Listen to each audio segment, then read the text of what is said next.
Hello friends, mybongkitchen নতুন আরেকটি ভিডিওতে সবাইকে আরও একবার ওয়েলকাম করছি।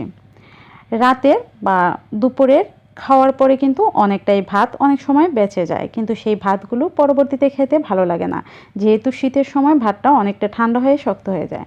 কিন্তু এই ভাতটাকে যদি একটু অন্যরকমভাবে তৈরি করা যায় তাহলে কেমন হয়, চলুন তার জন্য দেখে নিই রেসিপিটি। তার জন্য আমি প্রথমে কড়াই দিয়ে দিলাম তেল, এর মধ্যে দিয়ে দিচ্ছি কাঁচামরিচ কুচি। ঝালটা আপনারা বুঝে দিয়ে দিবেন, আর কাঁচামরিচ কুচিটা তেলের মধ্যে দিলে কিন্তু এর ফ্লেভারটা অনেক সুন্দর হয়। দিয়ে দিচ্ছি পেঁয়াজ কুচি।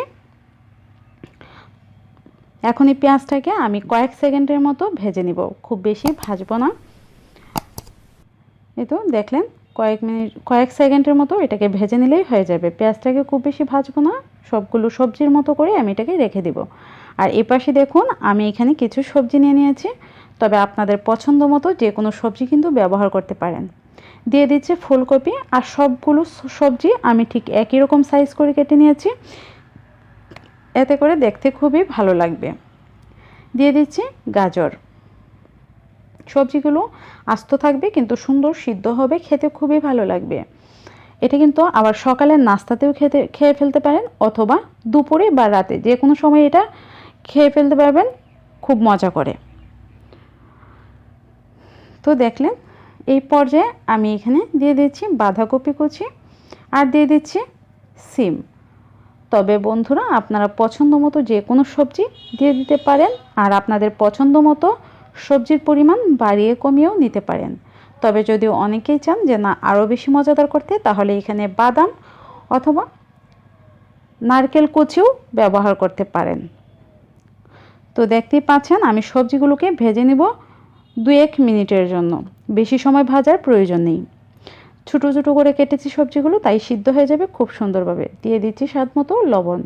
লবণটা বুঝে দিবেন, কারণ লবণ বেশি হলে কিন্তু খাবার ভালো হয় না। তো দেখলেন, আমি এটাকে লবণ দিয়ে ভেজে নেব 2-1 মিনিটের জন্য, বেশি সময় ভাজার প্রয়োজন নেই। তো দেখলেন বন্ধুরা, 2-1 মিনিট পর সবজিগুলো অনেকটাই কালার চেঞ্জ হয়ে এসেছে আর সুন্দর সিদ্ধ হয়ে গিয়েছে। এবারে আমি এর মধ্যে দিয়ে দিচ্ছি ভাত। ভাতটাকে আমি মিশিয়ে নিব সবজিগুলোর সাথে। তবে এই কাজটা করতে হবে খুবই কম আছে, না হলে ভাতটা নিচে থেকে পুড়া লেগে যেতে পারে।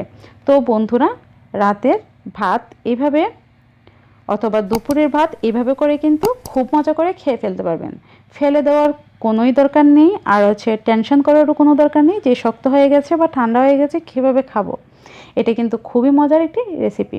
চাইলে আপনারা এখানে ডিমও ব্যবহার করতে পারেন। তো দেখুন, আমার ভাতটা খুব সুন্দরভাবে ভাজা হয়ে গিয়েছে, তবে খুব বেশি ভাজলে কিন্তু ভাতটা শক্ত হয়ে যাবে।